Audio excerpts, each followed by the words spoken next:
All right, what's up? What's up? What's up? What's going on, y'all? This is Clarence Jr. breaking down the Bulldogs for episode 2 of breaking down the CIAA, where we have live stats and highlights from every single CIAA game from week 1. We're not gonna waste no time. We're gonna get straight into it. I'm gonna go ahead and pull this up, and we're gonna break down every single game that was played last week, as well as talk about all the games that are coming up next week.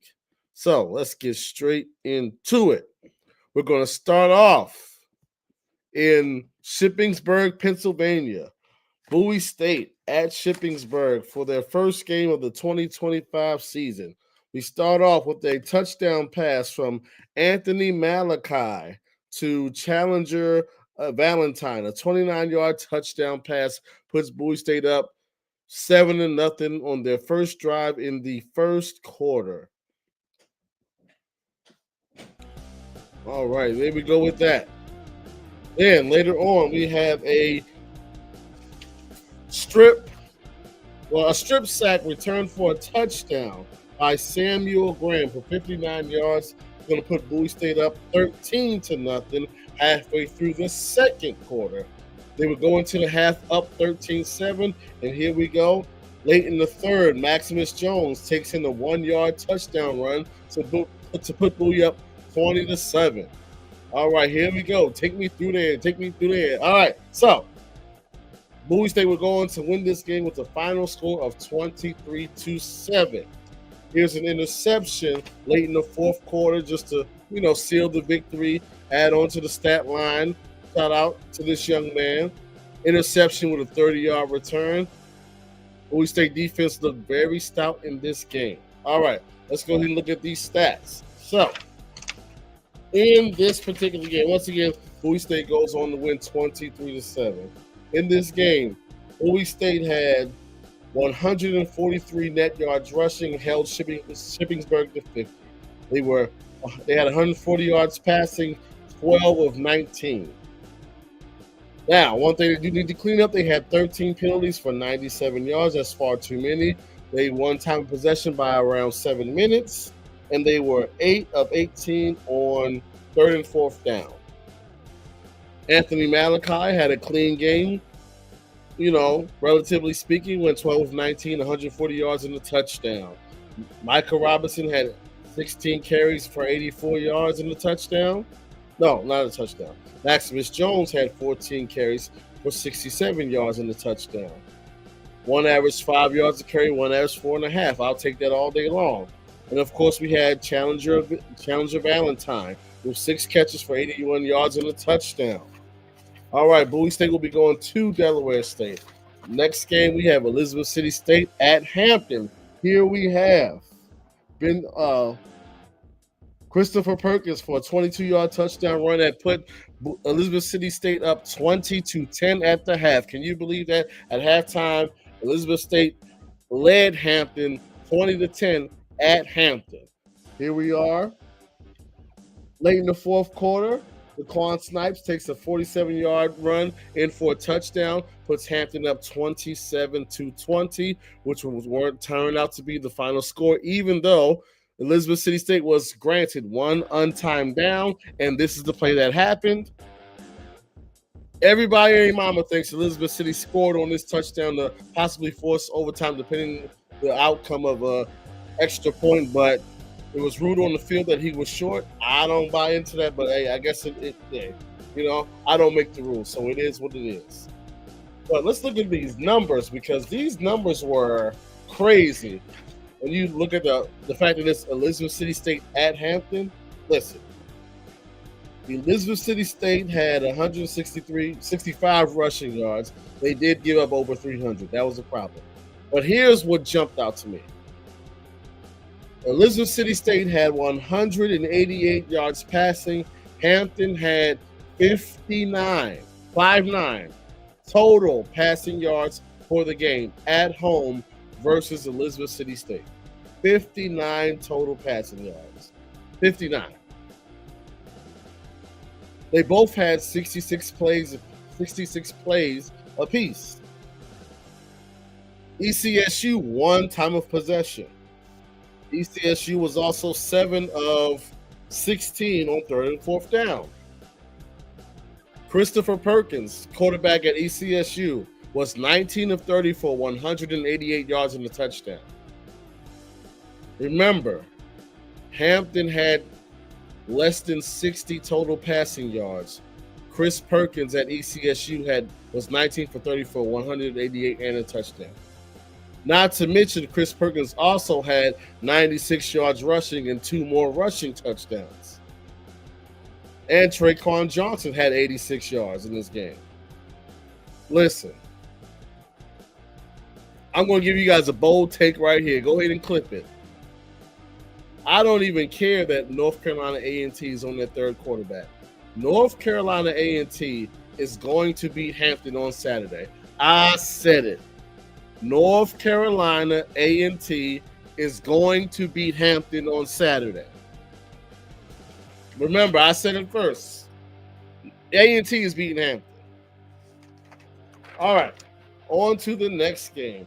We have Virginia State at Norfolk State. Here we are early in the fourth quarter. We have Coons. That's a funny name, I'm sorry. We have Coons with a 6-yard touchdown pass to J.J. Evans. To narrow the gap, right here we have Coons again, this time to Drayshawn Kendrick for an 18-yard touchdown pass. This puts Norfolk State up by 1. Here we have Virginia State with a chance to win it in regulation. Kick is a little bit short, hits the crossbar. We're going to overtime.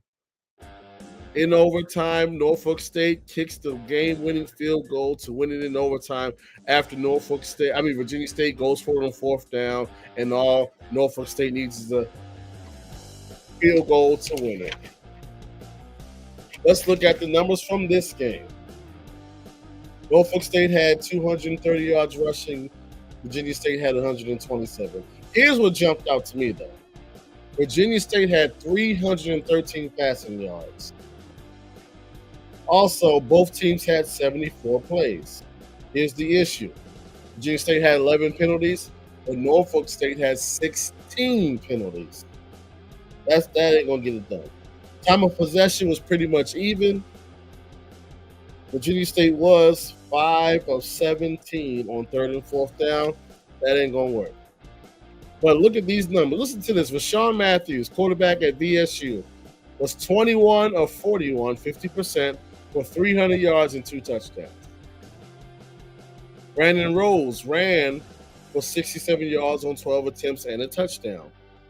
But here's what jumps out to me. Virginia State had 2 100-yard receivers in this game versus Norfolk State, and they both scored a touchdown.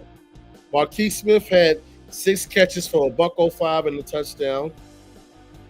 Ajanabi Bird had 4 catches for $101 and a touchdown. They were lighting Norfolk State secondary up. Good Lord.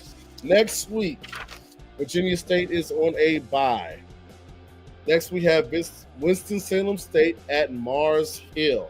Here we are early in the bottom right here. It says second quarter, but it's actually late in the third quarter. And Dalen Lee throws a 13-yard touchdown pass to Timothy Ruff to put WSSU up 21-10. A little bit later, you have John Lee with a 13-yard touchdown run to put Mars Hill back in the game, only down 3. Winston-Salem State has the ball. Less than 4 minutes left in the game. For some reason, they're passing. We have a strip sack, a fumble, recovered by Mars Hill. Less than 3 minutes left in the game. This could be bad for WSSU. Right on cue, Mars Hill has a 17-yard touchdown pass to take a 21-25 lead with 2 minutes left. But Mars Hill, determined to snatch defeat out of the jaws of victory, lets WSSU march right down the field and score the game-winning touchdown with less than a minute left. WSSU goes on to win this game 28-25. All right. Winston-Salem State actually ran the ball some this week, although they gave up 185 rushing yards to Mars Hill this week. They did have 198 yards passing, but they gave up 267. Once again, WSSU is determined to throw the ball for around 40 attempts a game. This week they were 19 to 37. What's going on, in my opinion, at WSSU is Aiden Lee was CIAA preseason offensive player of the year. And so I think they feel like we should just be throwing the ball all the time. And so that's what they're trying to go with right now. But they gave up 267 passing yards to Mars Hill. But to have less than 200 yards on 37 attempts, that ain't going to work. They did have 2 passing touchdowns. Time of possession, they won that by about 2 minutes, but they were 4 of 12 on 3rd down. Aiden Lee was 19 of 37 for 2 touchdowns. Daquan Kelly had 15 attempts for 74 yards. Probably should have had 19, 20 attempts, but hey, it is what it is. Timothy Ruff was 6 attempts for 49 yards, which is 7.5 yards a carry. Probably should have got more carries, but hey, what do I know? And Jacob Washington had 4 catches for 70 yards and a touchdown.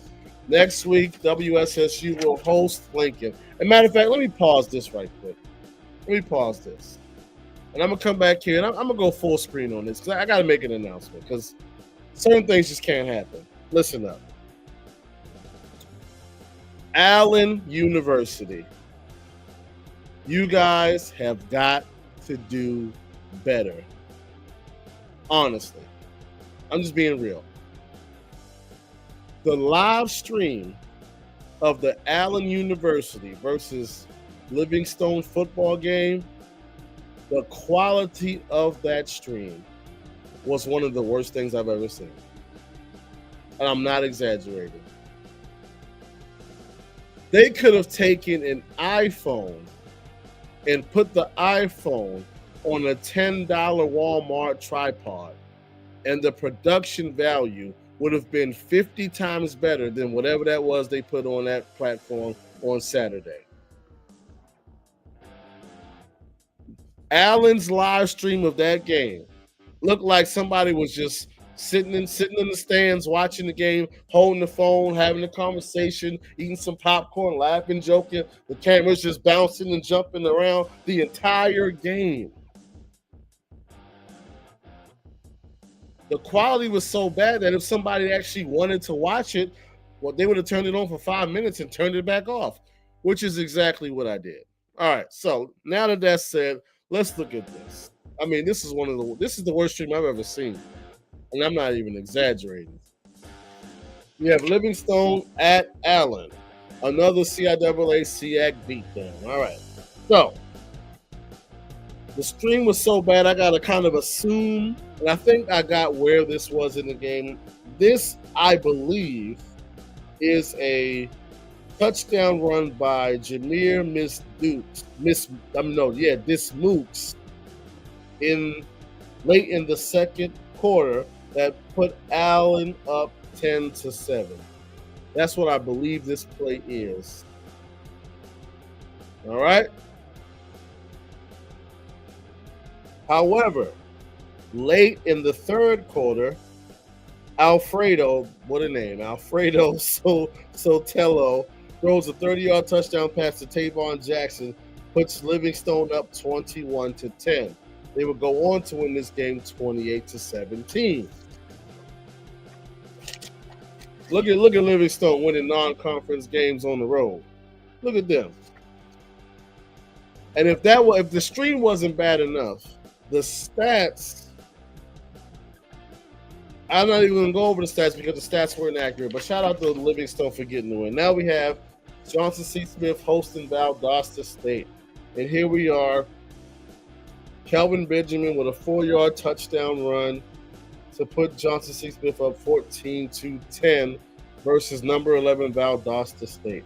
Then we have Kelvin Durham again with another 11-yard touchdown run to put JCSU up 21-10. But Valdosta State did not lie down. Jamison Holcomb throws a 60-yard touchdown pass to Samuel Curry. Look at that move that move he just put on him. Good Lord. Valdosta State is fighting back, but Johnson C. Smith was not done.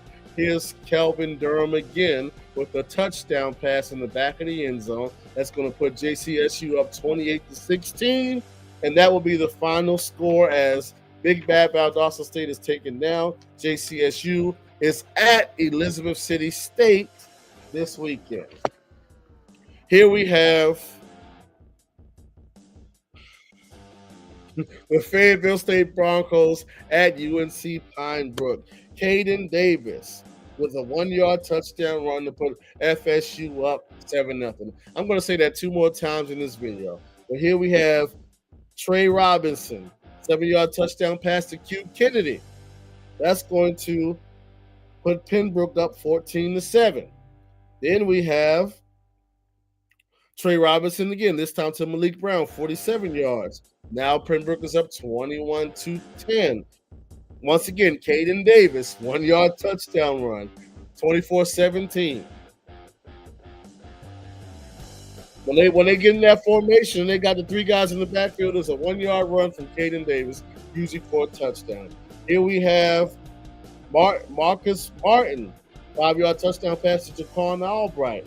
Pembroke up 31-17. Another 1-yard touchdown run by Caden Davis. When you see that formation, you know what's coming, but can you stop it? Unfortunately, here we are, last possession. Here we are, Fayetteville State's last chance. They have to get a first down. It's 4th down. Quarterback hit while he's throwing. Turnover on downs. UNC Pembroke runs out the clock and wins the game. Fayetteville State is now 0-2, and they are headed to North Carolina Central. Man, it's going to be a lot for they get a win. Let's look at these numbers. Fayetteville State gave up 280 yards passing. They only had 119 passing. They gave up 424 yards of total offense, only got 258 themselves. They lost time of possession by about 7 minutes, and they allowed UNC Pembroke to convert 10 of 19 3rd and 4th downs. Damari Daniels, QB for FSU, 11 of 27 for 119 yards, no touchdowns. That's not good enough. Not good enough. Caden Davis had 4 attempts for 6 yards and 3 touchdowns. When he touches the ball, it's for a score. That's the only time he's running the ball. So if you see him in the game, just know that's what's coming. But this is what's alarming. UNC Pembroke quarterback Trey Robinson was 13 of 20 for 234 yards and 3 touchdowns. Then I guess they said, you know what? It ain't no fun if the homies can't get none. So Marcus Martin said, let me get up in there. And he got up in there, and he was 6 of 9 for 46 yards, and he got a touchdown himself. FSU gave up 100-yard games to multiple guys. Malik Brown had three catches for 111 yards and a touchdown. Jaquan Albright had 7 catches for $105 and a touchdown. Q Kennedy had 5 catches for 39 yards and 2 touchdowns. I mean, everybody was getting some. Good Lord. Once again, FSU is going to North Carolina Central next week. Let's keep them lifted up in prayer, you know? Let's go ahead and check the comments real quick. Okay, we got a comment from I'm wild for that. What I'm wild for? What I say? I don't even remember. You got to bring me up. What I say? What I'm wild for? All right, let's continue. All right. Now, Lord, it's us coming to you again, your humble servant. Watch out for us, Lord, for we know not what we do. But all jokes aside, Lincoln managed to score 2 touchdowns at Duquesne, and that's all I'm going to show you. Because, I mean, the game wasn't worth showing, but they scored a couple times, so I'm going to give them some shine. All right, so here we have Hamas Duran to Kazi Hazard for an 11-yard touchdown pass that cut the lead to 21-7. Go ahead and flex. And then late in the third quarter, halfway through the third quarter, Hamas Duran again, this time to Kyrie Tyson, which that was impressive.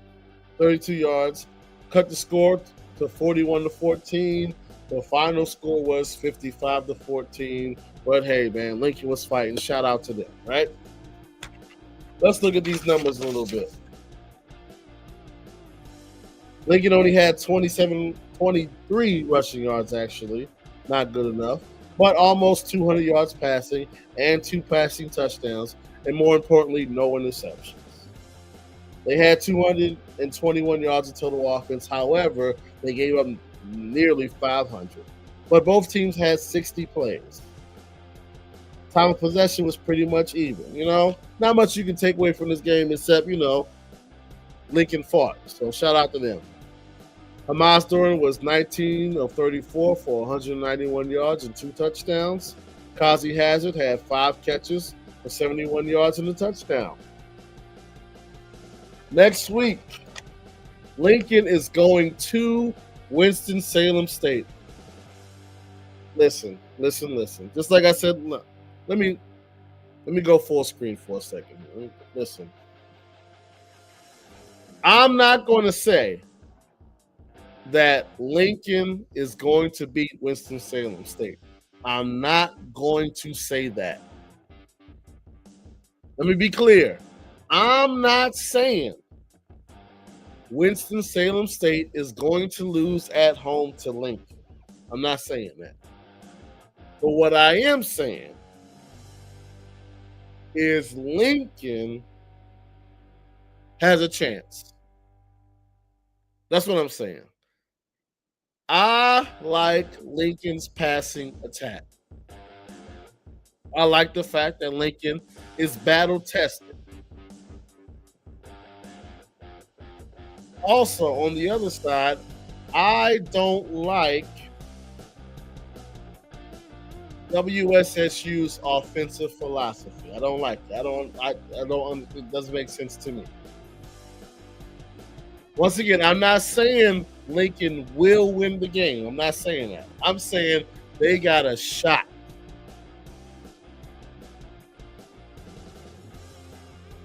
That's all I'm saying. I'm saying Lincoln has a shot.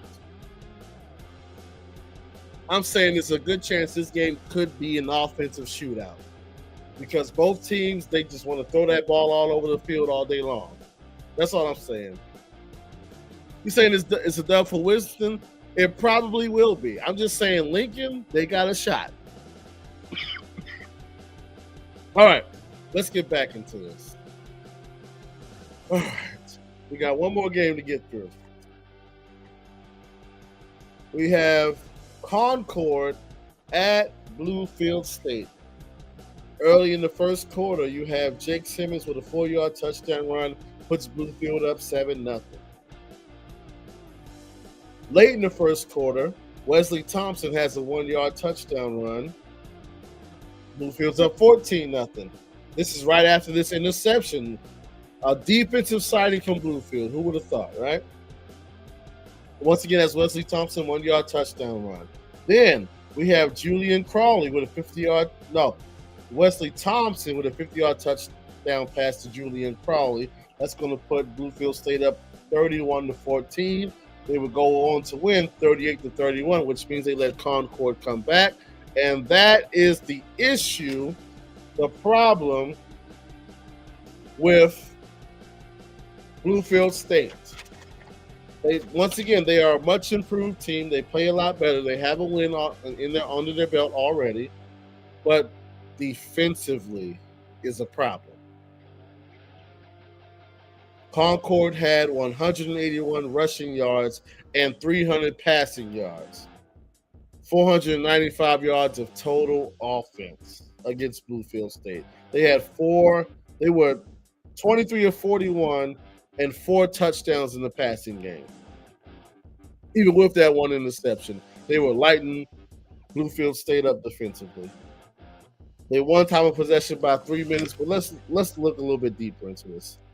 Concord's quarterback, Tyler Mizell, 23 of 41 for 314 yards and 4 touchdowns. Dom Collins hit them up for 7 catches, 170 yards, and 2 touchdowns. Goodness gracious. But Wesley Thompson had a good game. 8 of 14, 176 yards and a touchdown. Wesley Thompson also ran in 2 more touchdowns. All right, next week, Bluefield State is headed up to play Wingate. Prayers up. Keep Bluefield State lifted up in prayer as they travel to Wingate. Good Lord. All right. There were 2 CIAA teams on the bye week. Shaw was on the bye week, but they are back in action this week at Firm.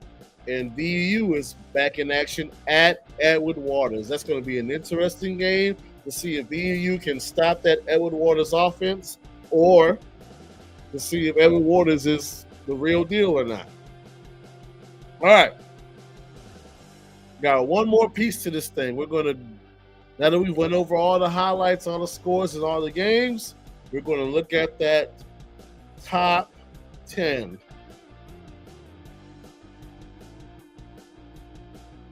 What week is this? Here we go. CIAA rankings after week 1. Number 1, we have JCSU. First, they stomped the mud hole in Morehouse. And then they stomped the mud hole in number 11, Valdosta State. No debate there. They come in at number 1. Virginia State absolutely embarrassed a basketball school in Barton. And they held on for dear life, but the clock struck 12 and they changed back into a pumpkin and they lost at NSU with their heads held high. They coming at number 2. BUU stomped the mud hole in Miles and was off last week. They stay at number 3. Bowie State kicked off their season, had some things that they got to work on, but handled Shippensburg non-conference on the road from start to finish. They coming in number 4. WSSU was about another 30 seconds away from going to 0-2 in straight panic mode, but nevertheless, they held on. They even their thing up at 1-1 by beating Mars Hill on the road at night. So you got to give them credit for that. They coming in number 5. Livingstone bounces back, stomps a mud hole in Allen. But couldn't really get a fair assessment on the tape because the tape was so bad. Couldn't really watch the game. They coming in number 6. Bluefield State beats a bad Crown Court team, but gives up 500 yards of total offense. And yeah, Bluefield State at 7. Elizabeth City State is winless, but looked very good and was robbed at Hampton. They come in at number 8, but they can make. They do have an opportunity to make a statement this weekend, as I believe they are playing JCSU, if I'm not mistaken. Let me go ahead back in these notes. I'm pretty sure that they are playing JCSU, so they have an opportunity to make a statement. Fayetteville State. 1 week they can't find an offense. The next week they find the offense, but they still haven't found the defense. I have not seen one complete game from Fayetteville State at all. The quarterback play is completely unimpressive. It's not there. Fayetteville State comes in at number 9 at 0-2. Lincoln is 0-2, but they've played 2 very tough opponents, and they fought in both games. They come in at number 10. Shaw had a mud hole stomped on them by Albany State, and they were off last week. They come in last place. And I was right. Oh, actually, ECSU is hosting Johnson C. Smith. So they have a chance to make a statement. They look good against Hampton, but we'll see. We'll see. There's your CIAA rankings for week 1. Let me know what you think about it. I appreciate you coming through. We're going to go ahead and get on up out of here. We went straight through it. Got it done. In and out.